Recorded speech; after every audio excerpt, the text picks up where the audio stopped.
your two favorite guys, Ryan and Steve from the Vinyl Record Mission. Hey everybody, Steve here from the Vinyl Record Mission, and today I'm going to share a video with you about Neal Van Berg. He is an electrical engineer from Taos, New Mexico, who has embarked on a journey to design the best sounding quality audio speakers that money can buy. And he's got years and years of experience. I just discovered him on this last trip to Taos, New Mexico.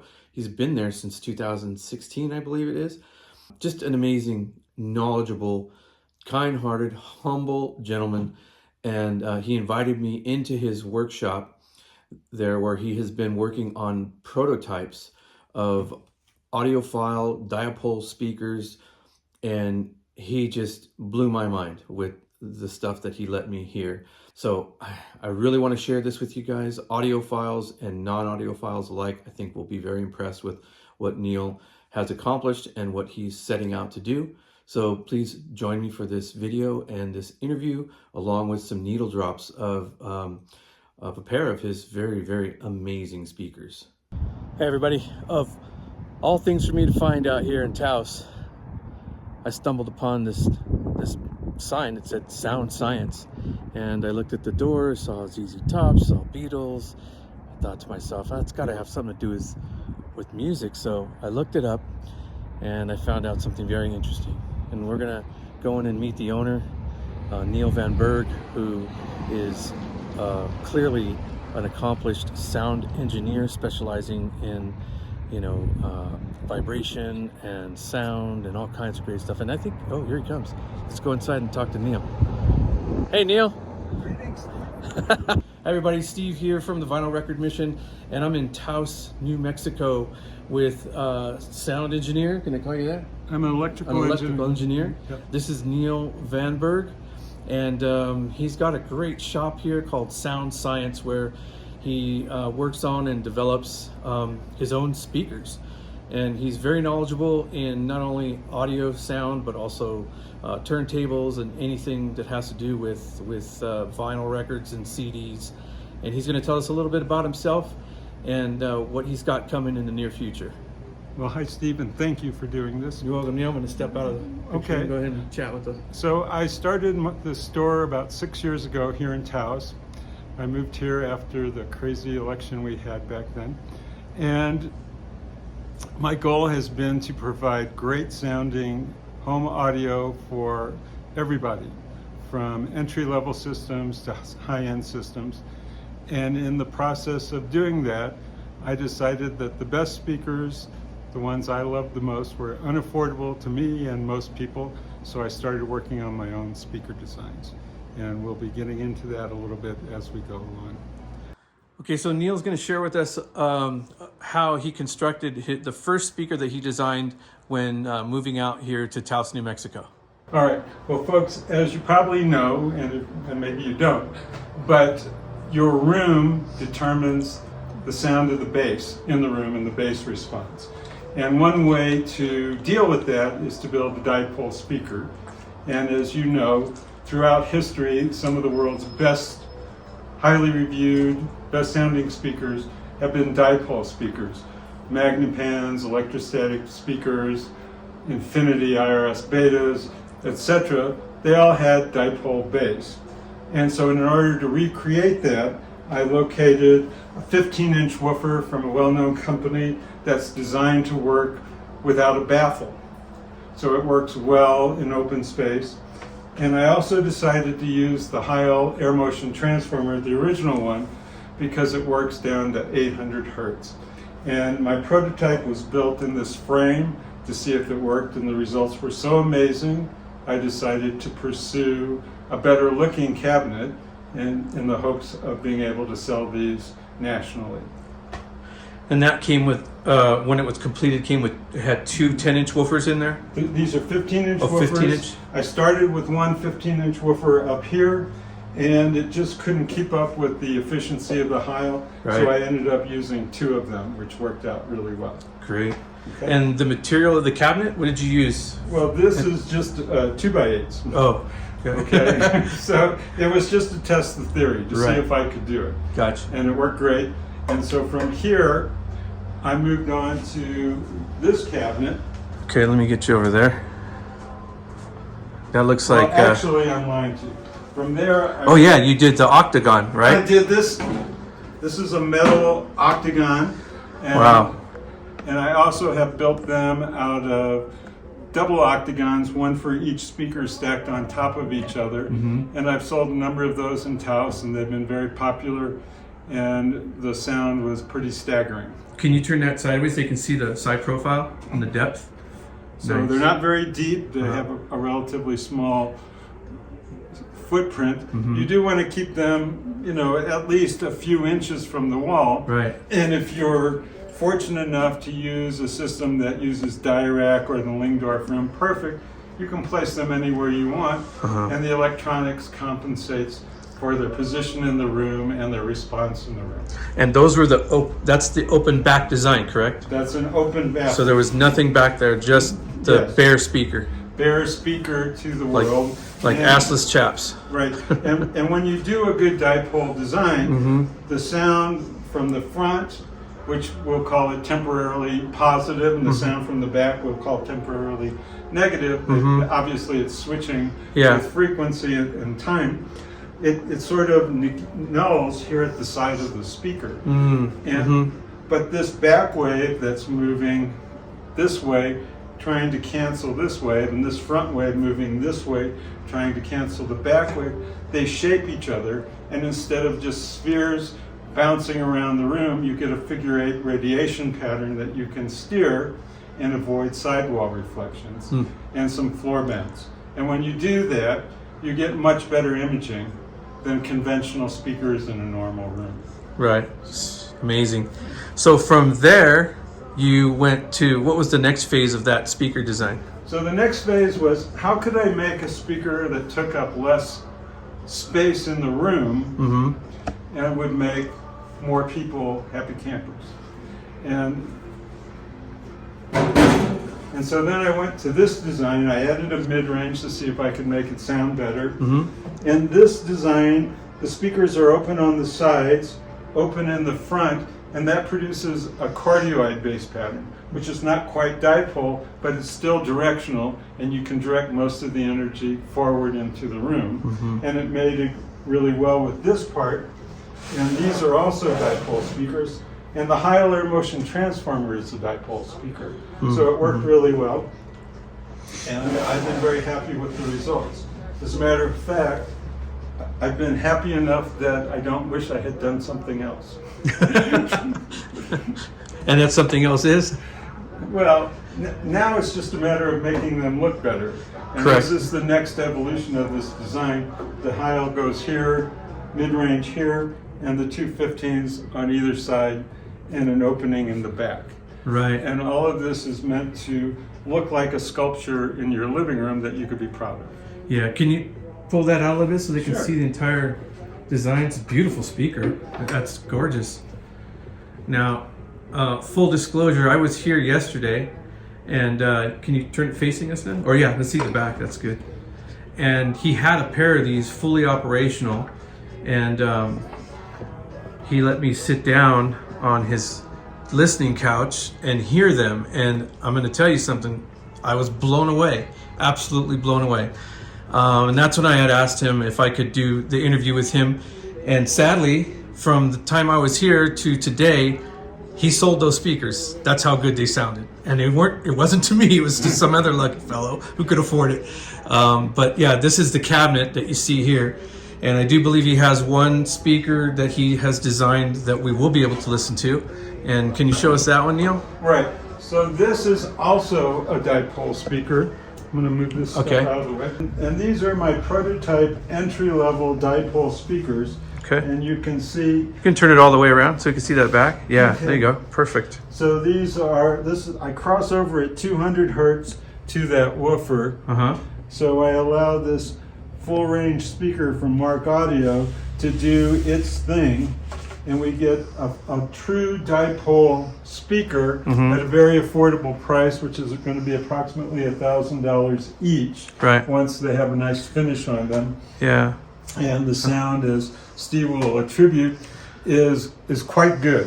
Right. Pretty remarkable for that price range. Right. Right. And until you listen to something like this, if you're not an experienced audiophile, you won't even know that it could sound better than that. Right. I totally agree with you on that.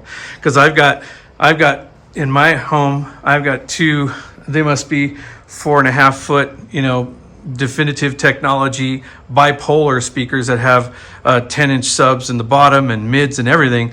More speakers than that does, and they don't sound as good as that. I'm really disappointed because I paid $2,100 for the pair, So yeah, I might be looking to sell my definitive technologies and buy a pair of those when they come out. Well, I'll be sure and take care of you when you do.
Okay, so Neal's going to go ahead and show us the turntable setup that we just listened to those sound clips on, and through those amazing speakers that he created.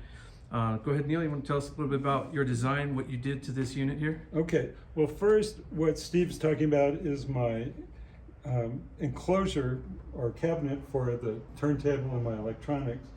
And the enclosure itself, the superstructure, has sorbethane vibration isolation feet under it, which helps isolate from the road noise outside, because this is a concrete slab for my floor, and it's almost directly connected to the road outside. Right. And then in order to isolate from the acoustic vibrations in the room from the speakers, and I do like to play loud, I built this sub-shelf or head that's on 5 sorbethane hemispheres. So it absorbs any small vibrations that we would get from the acoustic energy in the room. And of course, this is the Origin Mark II entry-level turntable from Oracle. It's an Oracle designed unipivot tone arm, which is quite magnificent. And I'm using the top of the line Audio-Technica moving magnet cartridge with a line contact stylus. Wow. Did you guys get that? Put it on your Christmas list. And yes, and I'll be happy to sell it to you, so just call me. Right, so Neal is also a dealer, right, Neal? I'm a dealer for everything in the room, besides what I started with. Okay. And my goal is to produce 4 models of speakers that do all the audiophile things right in any room at reasonable prices. Sounds like our Lord and Savior. Audiophile Jesus. Audiophile Jesus, that's your nickname. Hey, thank you for joining me and Neal on this amazing listening journey and learning a little bit more about what he brings to the vinyl community and the music field in general. And Neal, I want to thank you for inviting me into your lair here and It's sharing my pleasure. all Thanks this with for my stopping by. followers. It's been great. And if anybody wants to contact me, you can reach me at my website, soundsciencecat.com, or my phone number, which is 720-308-4000. Thanks. All right, thanks, Neal. I'll put all the links to his websites and everything in the description. So if you guys want to click on there, you can go there. And like I said, I'll put his email down there so you can contact him if you have any questions. Well, I hope you enjoyed that video and interview with Neal Van Berg. And first, let me just say this about the music and the needle drop that you heard. My iPhone microphone does not do the sound justice. And it still sounds amazing in the video. What I heard in person blew my mind. The separation of the instruments, the sound stage, it sounded like, you've heard this before, like the performers were in the room. I told Neal, I kept waiting for a cocktail server to come up and ask me if I wanted another drink, because I literally felt like I was in a nice small club. It was very intimate sounding. The music was close to me. I felt it, and it is just amazing. The low end, the bass coming out of those speakers blew my mind. I can only compare it to a fine wine that is perfectly integrated when it comes to tannin and alcohol and fruit and acidity. All those things come into play and create what we call in the wine business balance. And Neal has definitely found balance, and he has a great ear for that. So the highs and the mids, there was a wood block at some point, and I literally felt like there was a woodpecker, pecking on a tree next to my ear when that came out. And I put the phone on the listening couch so that it would be in the same position as my head was when I heard the speakers the prior day. I heard the big mama speakers, and had I not heard those, these would have blew my mind just as much as they did. But unfortunately, I didn't get to sample those. But I will be back to visit with Neal again in future episodes, and we're going to listen to some of his big Bertha speakers, the ones that just will rock your world. So remember, these are all prototypes that Neal is developing. He does custom orders. So if any of you want to talk to him, he's left his information. I will also put his information in the description so that you can reach him and ask him any questions. He's very, very welcoming and open to people contacting him. So he's in this for the long haul, and I wish him all the best luck, and I hope to be there along the way on his journey to accomplish this goal that he has to create the highest quality speakers with the best sound for reasonable prices that the average person can afford. And on behalf of Neal and myself, I also want to thank Bob Attiyeh over at Yarlung Records for giving us permission to do the needle drop of that great album that you heard from Yuko Mabuchi. She plays Miles Davis and does some of her own original compositions in tribute to him. She's an amazing piano player, along with her band, JJ Kirkpatrick on trumpet, Del Atkins on bass, and Bobby Breton on drums. I will also leave a link in the description for Bob Attiyeh's amazing record label and some of the releases that he has produced. It's an audiophile pressing, highly regarded in the audiophile community. He has many jazz releases and some classical releases and some other unique music that is all designed around the audiophile experience. So please check him out. Thanks again for joining us on another episode of the Vinyl Record Mission. Bye for now. Thank you. Bye-bye. If you haven't, make sure you hit like and subscribe to the Vinyl Record Mission so that way you don't miss out on any future content. More videos coming your way.